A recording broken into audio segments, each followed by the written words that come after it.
Buenos días, soy Diana Botello, reumatóloga del Consorcio Hospitalario de Vic. En el día de hoy vamos a hablar de la semiología de las enfermedades reumatológicas. Estos son los temas que vamos a tratar. Primero, hablaremos de la anamnesis o interrogatorio del enfermo, con sus dos partes, los antecedentes y la enfermedad actual. Y posteriormente hablaremos de los hallazgos relevantes a la exploración física. Comencemos. ¿Qué es la anamnesis? La anamnesis es el interrogatorio que realizamos al enfermo para intentar enfocar las quejas por las cuales consulta. Es el pilar de la valoración médica. Nos da elementos de juicio y una sospecha clínica inicial que va a guiar la exploración física y la solicitud e interpretación en el caso de que tengamos que solicitarla de las pruebas complementarias. La anamnesis, como hemos visto, tiene dos partes. Vamos a comenzar por los antecedentes del paciente. Los antecedentes se dividen en antecedentes personales y en antecedentes familiares. Los antecedentes nos dan pistas sobre posibles desencadenantes del cuadro actual y condiciones asociadas. Asimismo, nos guían a la hora de elegir o excluir ciertos tratamientos. Dentro de los antecedentes personales recogemos las alergias, la exposición a tóxicos, la ocupación del paciente, si vive en zona rural o urbana, si tiene mascotas, si ha tenido contacto con personas que puedan tener enfermedades infecciosas contagiosas, si ha estado en zonas endémicas. También recogemos los antecedentes médicos del paciente, si ha tenido alguna enfermedad, si ha tenido accidentes, fracturas, cirugías, los medicamentos que toma de forma habitual. Y en el caso de las mujeres también recogemos los antecedentes ginecobstétricos, la edad de la primera regla, la fecha de la última regla, en caso de mujeres en edad fértil, los métodos de planificación familiar, si quieren o no tener hijos, y en el caso de todas las mujeres, cuántos embarazos han tenido, si han tenido partos, si han tenido abortos y si han tenido complicaciones durante los embarazos. Adicionalmente, recogeremos los antecedentes familiares y preguntaremos por la presencia de enfermedades reumáticas en los familiares del paciente. La enfermedad actual. La enfermedad actual es la pieza clave del interrogatorio. Es la historia ordenada y estructurada del motivo por el cual consulta al enfermo. En ella incluimos la queja principal del paciente y otras quejas que pueden estar relacionadas a la misma, la temporalidad en la cual se han desarrollado los diferentes síntomas, el tiempo de evolución, los posibles desencadenantes que el paciente refiera, si es la primera vez que presenta un cuadro similar o si haya presentado antes cuadros similares, y asimismo recogemos el impacto que está teniendo estos síntomas en la calidad de vida del paciente, que tanto le limita para su actividad habitual, y los tratamientos que ha recibido hasta el momento, así como la respuesta que ha tenido a los mismos. En caso de que el paciente no haya manifestado algún síntoma que consideremos relevante dentro de las molestias que nos consulta, podemos interrogarlo a ver si lo presenta o no. Con el interrogatorio, como hemos visto, vamos a lograr enfocar un poco lo que está pasando con el paciente y vamos a guiar las actitudes consecuentes. A continuación, vamos a hablar de los principales motivos de consulta y las definiciones de los mismos. Vamos a comenzar con el dolor. El dolor, según la Asociación Internacional para Estudio del Dolor, es una experiencia sensorial y emocional desagradable asociada con una lesión real o potencial o que se describe como ocasionada por dicha lesión. Por su parte, la impotencia o limitación funcional es la reducción o ausencia de la capacidad de realizar acciones o de emplear componentes de las habilidades motoras de manera eficiente o de la forma habitual. La limitación funcional puede ser de naturaleza física, social o psicológica, y dicha limitación se puede deber a dolor o a lesión de las estructuras articulares, periarticulares o de las estructuras neuromusculares asociadas al movimiento de dicha área. Ahora, la rigidez es una sensación transitoria de dificultad para el movimiento que se persiste después de un periodo de inactividad. ¿Qué es la inflamación? La inflamación es una reacción que clínicamente se caracteriza por aumento de volumen, por enrojecimiento y por sensación de calor y dolor en la zona. ¿Qué es la deformidad? La deformidad es la alteración de la forma normal de las articulaciones o de las estructuras óseas. En el caso de la radiografía, vemos unas manos con un tipo de deformidad típica de la artritis reumatoide avanzada. Vemos ráfaga cubital, que es la desviación de los dedos hacia cubital. Vemos un pulgar en Z y también vemos dedos en cuello de cisne.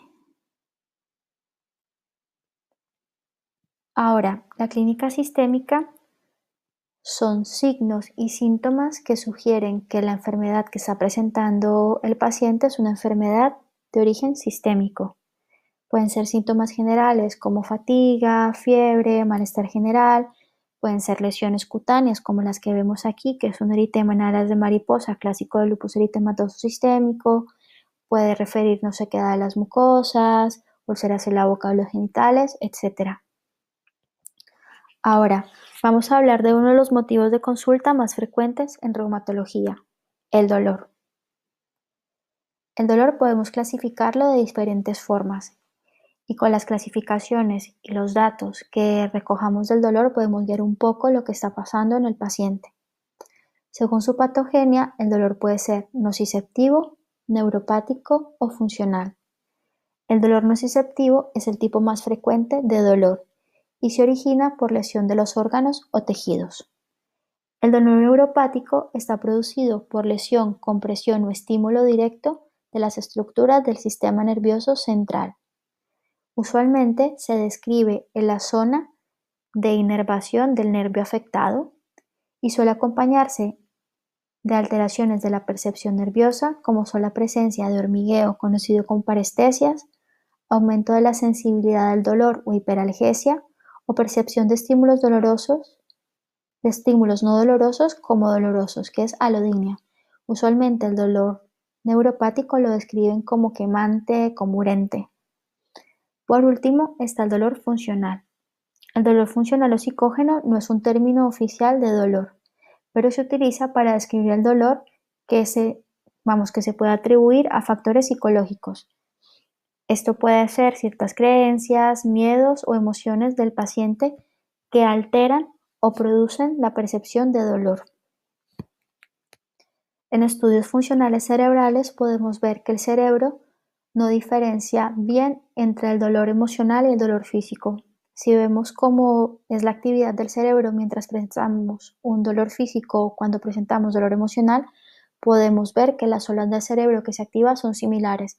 Así que para nuestro cuerpo el dolor físico y el dolor emocional se perciben de forma similar. El dolor también se puede clasificar según su tiempo de evolución, como agudo si lleva un día y menos de 6 semanas, subagudo entre 6 y 12 semanas y crónico cuando lleva más de 12 semanas. Otra característica del dolor es su intensidad y podemos clasificarlo en leve, moderado o severo. Ahora, ¿cómo definimos dolor leve, moderado o severo? Hay diferentes formas. Una forma es evaluando qué tanto impacto tiene la funcionalidad del paciente el dolor. Y por otro es utilizando escalas análogas visuales o EVAs. ¿Qué son las escalas análogas visuales? Son representaciones gráficas que buscan, como su nombre lo dice, representar el dolor. Por ejemplo, aquí abajo tenemos una escala visual análoga numérica, la de la mitad es una escala visual análoga que utiliza caritas y la tercera es utilizando una escala ascendente y cambios en el color. Entonces, en la escala visual análoga, 0, carita feliz o el nivel bajo y verde significa no tener dolor o tener muy poco dolor. Y 10, la carita triste roja y la escala alta y roja significa tener un dolor de muy alta intensidad. Ahora, ¿qué es un dolor leve? Un dolor leve es un dolor que permite al paciente realizar su actividad habitual. Y en la escala análoga visual vamos a utilizar la numérica para guiarnos. Es un dolor que llega hasta 3. El dolor moderado es un dolor que interfiere con la actividad habitual del paciente y en la escala visual análoga va de 4 a 7. y un dolor severo es un dolor que impide la actividad habitual del paciente y corresponde a un EVA en la escala visual análoga mayor a 8. El dolor puede tener un ritmo mecánico o inflamatorio. Entonces, vamos a hablar de estos dos tipos de dolor utilizando su relación con el movimiento, con el reposo, etc.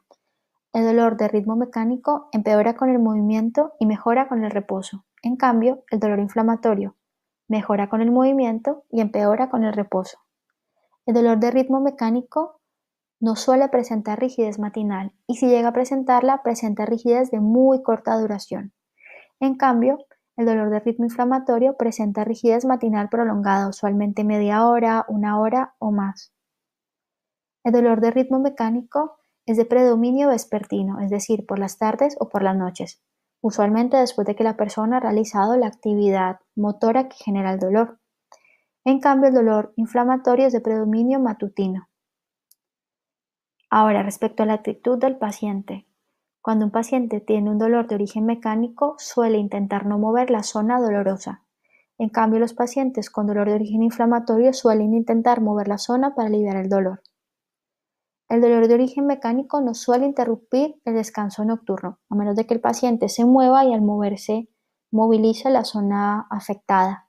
En cambio, el dolor inflamatorio suele interrumpir el patrón de sueño y usualmente les despierta cuando ya llevan 2, 3, 4 horas durmiendo, es decir, en la última mitad de la noche.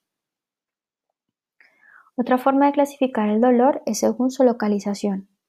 El dolor puede ser localizado o generalizado. Y respecto al dolor localizado, puede ser un dolor de origen osteomuscular o puede ser un dolor visceral. Respecto al dolor de origen osteomuscular, puede centrarse en el esqueleto axial, es decir, en la columna vertebral, o en el esqueleto periférico, es decir, el esqueleto de las articulaciones. ¿Qué es un dolor generalizado? Un dolor generalizado es un dolor difuso e impreciso. No encontramos un claro foco articular ni osteomuscular. Es frecuente en estos pacientes la presencia de hiperalgesia y el dolor suele exacerbarse después del ejercicio, con el frío o con el estrés emocional. En este tipo de dolor es muy importante descartar causas secundarias de dolor. Respecto al dolor localizado, vamos a empezar a hablar del dolor periférico. El dolor periférico es el que compromete las extremidades. Tiene diferentes causas y puede originarse en la extremidad o ser un dolor referido, ya sea de una zona mucho más proximal de la extremidad o que se origine en una víscera hueca, por ejemplo. ¿Qué es el dolor referido? El dolor referido es el dolor que se percibe en una localización diferente del sitio que está generando el estímulo doloroso.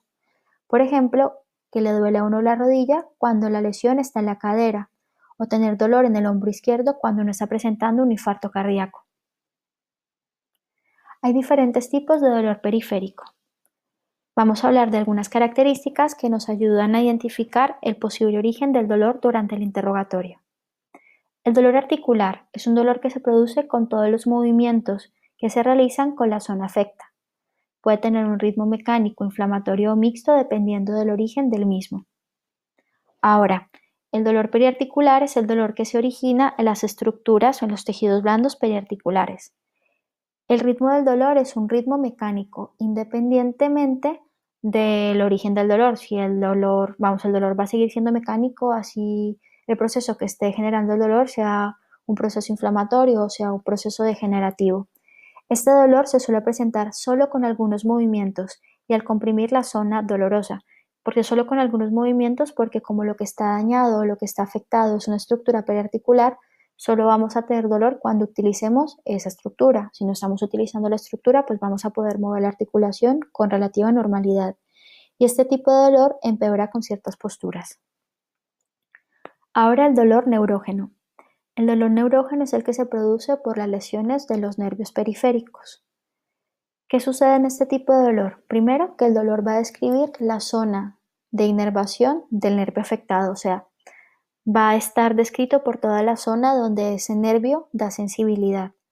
Adicionalmente, es un dolor que va a empeorar con la compresión nerviosa y que se suele acompañar de alteraciones de la percepción, de disestesias, parestesias, alodinia, etc.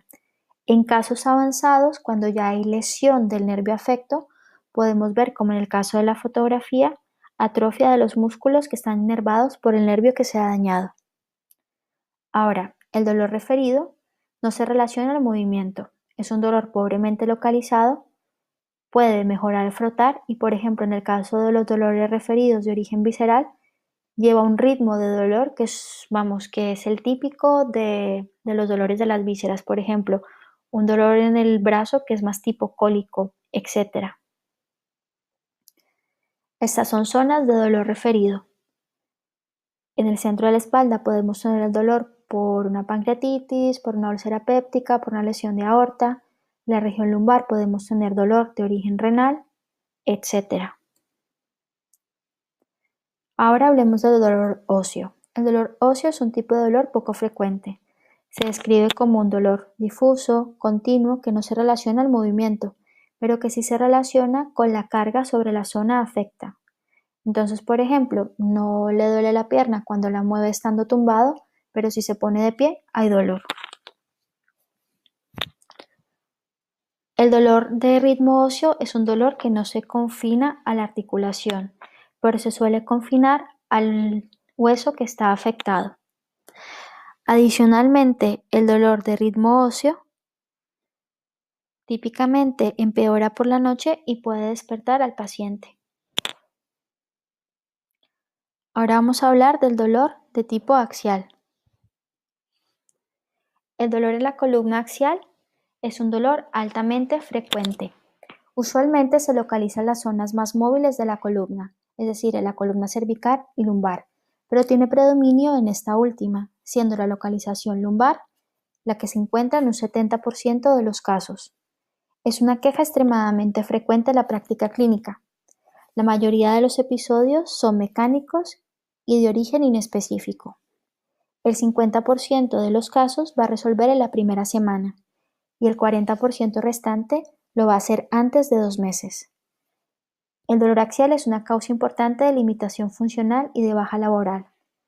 Si bien esto es cierto, la mayoría de los casos no requieren un estudio específico, aunque debemos interrogar buscando datos que nos sugieran que pueda haber un origen orgánico, o sea, una causa grave para el dolor, o que nos sugieran que pueda haber compresión nerviosa. ¿Cuáles son las preguntas que tenemos que hacernos? ¿Se puede tratar de un dolor referido? ¿Hay datos que nos sugieran una enfermedad grave subyacente? ¿Es un dolor mecánico? ¿Es un dolor inflamatorio o es un dolor óseo? Ahora, ¿hay datos de lesión nerviosa? Si vemos que por el interrogatorio no se trata de un dolor referido, si no hay ningún dato que nos sugiera una enfermedad sistémica grave, si el dolor es mecánico y si no hay datos de lesión nerviosa, pues muy probablemente no tengamos que hacer ninguna prueba complementaria extra porque la mayoría de los casos, como hemos dicho, es un dolor mecánico no específico y van a resolver los cuadros solos. Signos de alarma o cosas que tienen que hacernos pensar en que pueda haber algo más subyacente debajo del dolor del paciente. Que el paciente tenga más de 70 años, que sea el primer episodio y se esté presentando en un paciente mayor de 50 años o que estemos ante un paciente joven con dolor recurrente, que el paciente use drogas por vía parenteral, que el dolor de ritmo óseo o de ritmo inflamatorio, que haya datos de infección como fiebre, infección en otro lugar, presencia de heridas penetrantes, que el paciente tenga mal estado general, que haya perdido peso, que se vea mal, en los pacientes que tengan antecedente personal de cáncer y en pacientes que tengan antecedentes o factores de riesgo para fracturas. Asimismo, pacientes que tengan una alteración neurológica grave, que sea una instalación de la clínica neurológica brusca o rápidamente progresiva, también son pacientes que debemos estudiar de forma adecuada. Vamos a hablar ahora de la inflamación. Entonces, lo primero que tenemos que determinar es si la inflamación se origina o se encuentra en una estructura periarticular o si es una inflamación articular. Ahora vamos a referirnos más que todo a la inflamación de origen articular, a las artritis. Entonces, primero, tenemos que buscar la localización de la articulación. si es articular o extraarticular y qué articulaciones están comprometidas, si son articulaciones pequeñas o si son articulaciones grandes. Ahora, tenemos que preguntarnos también cuál es el número de articulaciones afectadas. Si estamos hablando de una articulación, estaríamos hablando de un compromiso monoarticular. Si estamos hablando de 2 a 4 articulaciones, oligoarticular, y si estamos hablando de 5 más, sería un compromiso poliarticular. Otra cosa que es importante es la forma de inicio, si ha sido un inicio brusco, si ha sido un inicio progresivo. Ahora, si hay compromiso de más de una articulación, si las articulaciones han ido añadiéndose una tras otra o si han comenzado todas al tiempo a estar inflamadas o si tenemos un proceso inflamatorio que va cambiando de localización, por ejemplo, una rodilla, luego está en un codo, luego en una muñeca, que eso sería una artritis migratoria. Ahora, también es importante el tiempo de evolución. No es lo mismo si tenemos un cuadro agudo, un cuadro de 1, 2 horas o pocas semanas, o si ya tenemos un cuadro crónico. Otra cosa que es importante es si es la primera vez que el paciente ha presentado los síntomas o si se trata de síntomas recurrentes. Adicionalmente, es importante saber si la afectación inflamatoria es simétrica o asimétrica, si se acompaña o no de un dolor axial inflamatorio o si tiene o no síntomas o signos de manifestación de una enfermedad sistémica. En cuanto a los posibles datos de enfermedad sistémica, los síntomas generales está la fiebre, el malestar general, la presencia de lesiones cutáneas inflamatorias, como es el rash malar que vimos en la foto anterior de la paciente con lupus eritematoso, o si tiene una fotosensibilidad, que es una sensibilidad excesiva a la luz solar, si hay alteraciones en las mucosas, si tiene trastornos renales, si tiene cambios vasculares, digestivos o pulmonares que nos sugieran que los síntomas que tiene el paciente son asociados a una enfermedad autoinmune sistémica. Ahora, vamos a hablar de la exploración. La exploración vamos a enfocarla a la sospecha diagnóstica. Si nuestra sospecha es una artrosis de manos, pues no nos vamos a poner a buscar una exploración general completísima porque no sería necesario. Pero en cambio, si estamos sospechando una enfermedad sistémica, tenemos que hacer una exploración general muy concienzuda, especialmente si es la primera vez que vemos al paciente. Entonces, la exploración reumatológica va a incluir una exploración osteomuscular, más una exploración general y en el caso de que estemos sospechando lesión neurológica, una exploración neurológica. Usualmente hacemos una exploración neurológica periférica, no solemos hacer una exploración neurológica completa. Ahora, si el paciente tiene síntomas que sugieran que hay afectación del sistema nervioso central, pues haremos una exploración neurológica completa. Vamos a comenzar por la exploración general. Entonces, lo primero que vamos a evaluar es la actitud del paciente. Cómo se mueve, si se le ve sonriente o si se le ve con cara de dolor, cómo se desplaza durante la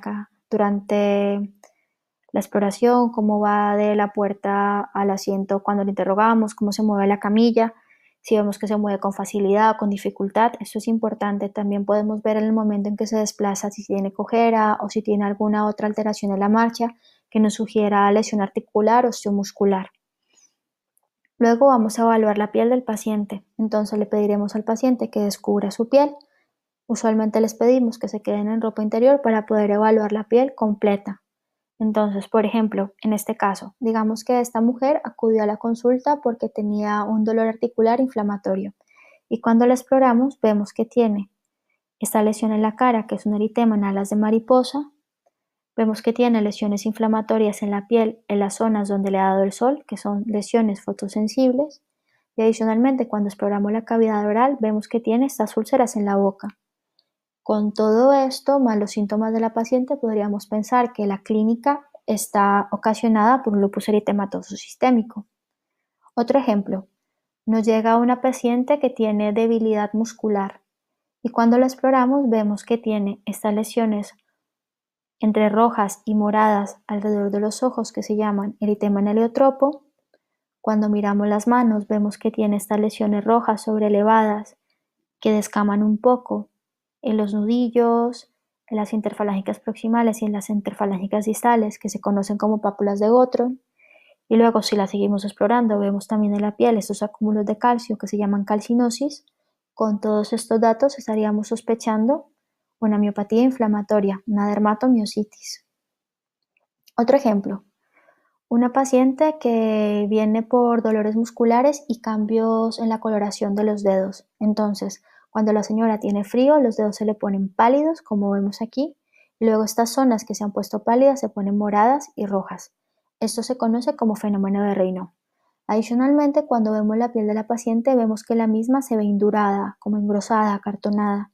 Y cuando vemos la cara de la paciente, vemos que tiene estas arañas vasculares que se llaman telangiectasias y vemos que la piel de la cara está dura y tiene alrededor de la boca muchísimas arruguitas. Todo esto sugiere un cuadro de esclerosis sistémica. Esto simplemente a manera de ejemplo. Otro paciente viene por un dolor de espalda de ritmo inflamatorio y viene también por inflamación en la rodilla, a manera de ejemplo. Cuando exploramos la piel vemos estas lesiones rojas que están induradas, cubiertas por estas placas blancas, brillantes. Esas son placas de psoriasis. Ahora, cuando vemos la piel, tiene datos de onicopatía psoriásica. Pues esto, más la artritis y el dolor de la espalda de ritmo inflamatorio, nos estaría hablando de una artritis psoriásica. Otro ejemplo, un paciente con un dolor de espalda de origen inflamatorio y cuando lo estamos explorando vemos que tiene un ojo rojo, doloroso, y cuando nos acercamos más al ojo vemos que tiene una línea de pus dentro de la cavidad ocular. Esto es una uveitis. Esto más un dolor de espalda de ritmo inflamatorio nos está hablando de una espondiloartropatía. Entonces, con todo esto, hemos visto que la piel nos da datos muy importantes que nos pueden guiar en el diagnóstico del paciente, así que la exploración de la piel y las mucosas cuando sospechamos una enfermedad sistémica es muy importante. Ahora, la exploración general del paciente. Vamos a escuchar los pulmones, vamos a tocar el cuello, vamos a ver que no haya masas, que no haya adenopatías, vamos a tocar el abdomen, vemos que todo esté normal también por allí. Luego de completar la exploración general, vamos a hacer nuestra exploración articular. Entonces lo primero que vamos a hacer es ver el paciente, ver cómo están dispuestas las estructuras. Vamos a ver si hay deformidad, como es en el caso de estas rodillas, o en el caso de este dedo, o en el caso de esta columna. Si hay asimetría, como en el caso de esta mano o de este hombro. Entonces, aquí lo que vemos es una alteración de la curvatura normal de las rodillas. Y tenemos un lleno varo. Entonces, por ejemplo, si esta persona tiene dolor en las rodillas, lo más probable es que por esta deformidad tenga artrosis en su rodilla. Aquí, por ejemplo, vemos una deformidad en martillo de este dedito. Y aquí lo que vemos es un paciente con espondilitis anquilosante que tiene un aumento de la curvatura de la columna vertebral secundaria a la enfermedad. Aquí vemos un aumento del volumen del brazo, del hombro, y aquí vemos un aumento del volumen de la mano. Sigamos con la inspección articular. Entonces, por ejemplo, en esta paciente vemos un aumento de volumen que se localiza en la articulación de la muñeca. Entonces, esto muy probablemente sea una artritis de muñeca. Ya luego lo palparemos y veremos si es compatible o no con inflamación, pero a simple vista sugiere que aquí hay un proceso inflamatorio. Adicionalmente vemos que ya hay atrofia, que hay disminución de los tejidos del dorso de la mano, así que esto probablemente no sea un proceso agudo, sino sea un proceso crónico. Y otra cosa que vemos aquí es que las articulaciones metacarpofalángicas también están aumentadas de volumen, así que muy probablemente aquí estemos ante una artropatía inflamatoria. ¿Qué vemos aquí? Que este dedo está mucho más gordito que los demás dedos y se le ve rojo. Ahora, si lo tocáramos, que todavía no lo vamos a tocar, estaría caliente y el paciente nos referiría a dolor. Esto es una dactilitis. La dactilitis es una manifestación clásica de las espondiloartropatías, más que todo de la artritis psoriásica. Y aquí hay otra cosa, si por ejemplo ven aquí las uñas de este paciente, hay una descoloración que se llama mancha en aceite. Entonces todo esto nos estaría hablando de una artritis psoriásica probablemente. Seguimos a la inspección, todavía no hemos tocado al paciente y vemos, por ejemplo, en este caso que tiene una inflamación localizada sobre uno de los tendones de la mano. Entonces, aquí lo que tenemos en esta zona son los tendones, los músculos y los huesos debajo. Aquí en esta parte no hay articulaciones. Así que si esto está inflamado, lo más probable es que sea inflamación de uno de los tendones, una tenosinovitis nos sugiere. Ahora vemos los tobillos del paciente y vemos que el tobillo del lado izquierdo está aumentado de volumen y está rojo en la zona de inserción del tendón de Aquiles. que muy probablemente lo que tengamos es una entesitis. Lo siguiente que vamos a hacer es evaluar la movilidad del enfermo. Entonces, primero evaluamos la movilidad activa. Cuando hablamos de movilidad activa, es la movilidad que realiza el paciente sin nuestra ayuda. Y en este momento lo que vamos a ver es un pequeño video que muestra la exploración de la movilidad activa de la columna de un paciente con una espondiloartropatía. Entonces le pedimos al paciente que haga flexión, extensión del cuello, luego que haga rotaciones del cuello, flexión lateral.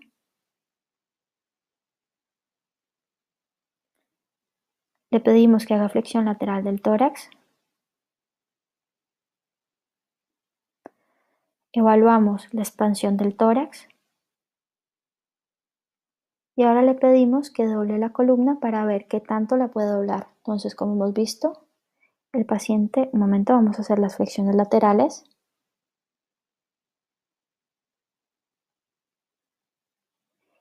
Y en el caso de la espondiloartropatía, medimos los rangos de movilidad del paciente porque eso es una medida de actividad.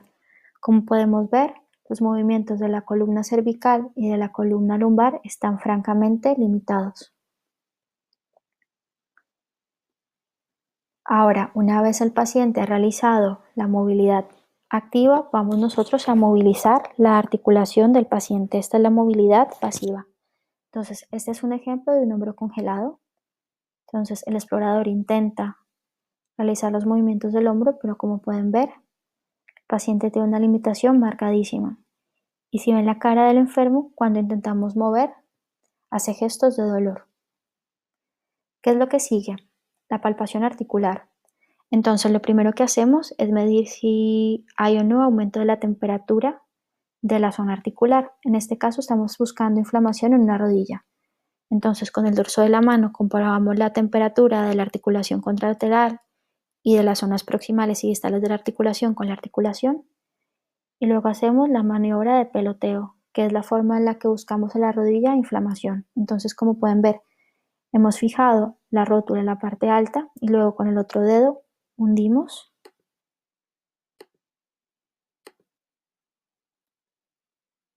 para ver si hay o no líquido dentro de la articulación. Ahora, si estamos explorando una articulación de la mano, lo que hacemos es que ponemos 2 dedos debajo de la articulación y 2 dedos encima, y lo que vamos a hacer es intentar palpar el espacio articular.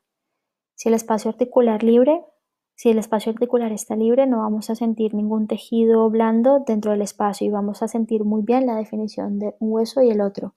Ahora, si hay inflamación, cuando toquemos la zona vamos a sentir algo blandito que está en el espacio articular.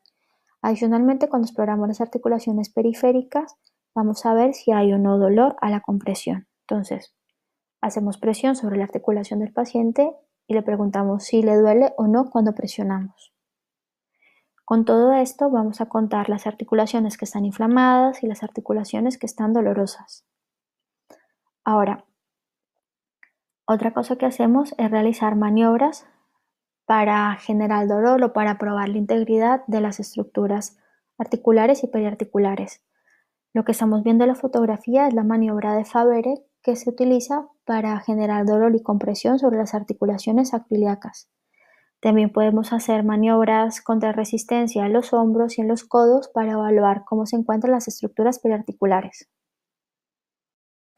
Ahora, con todos los datos a la exploración física, vamos a confirmar si el dolor es de origen articular, periarticular, si es un dolor neurógeno o si tiene otra causa.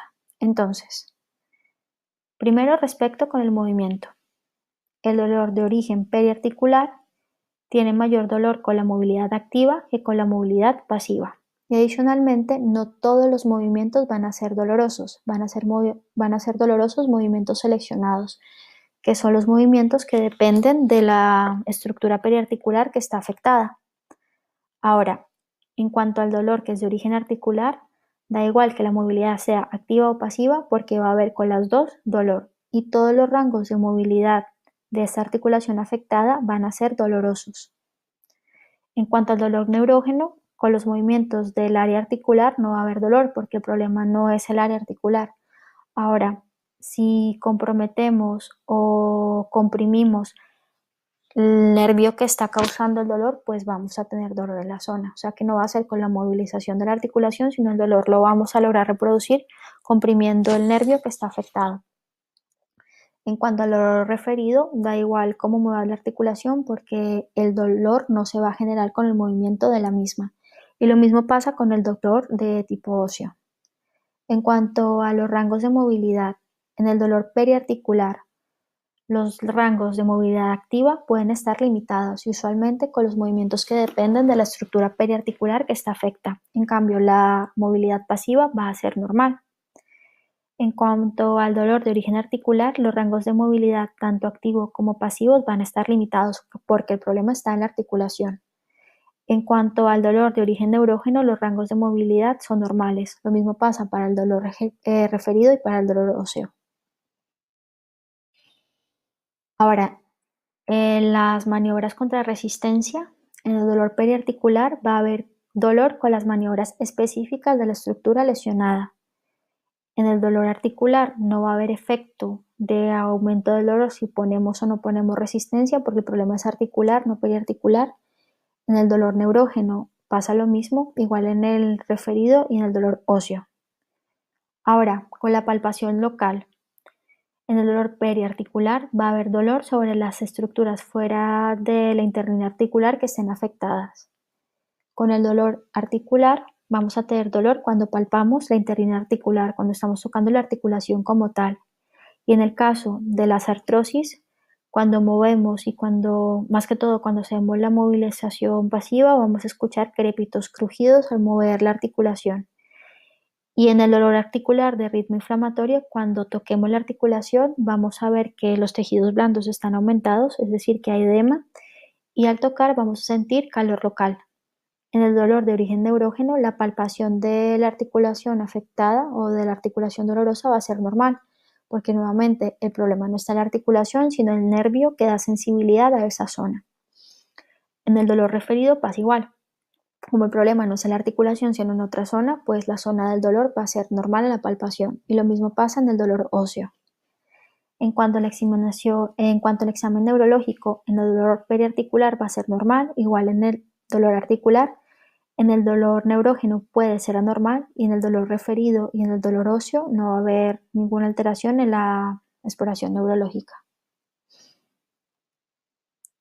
Ahora, la exploración neurológica que usualmente hacemos es exploración neurológica periférica. ¿Qué evaluamos? Evaluamos la fuerza por grupos, evaluamos la sensibilidad termoalgésica, es decir, la sensibilidad al tacto y a las temperaturas, evaluamos los reflejos osteotendinosos y hacemos maniobras de estiramiento o compresión radicular. Entonces aquí lo que vemos son las diferentes raíces nerviosas, los músculos que inervan y los reflejos que están afectados con cada una de ellas. Estas serían las de las extremidades superiores.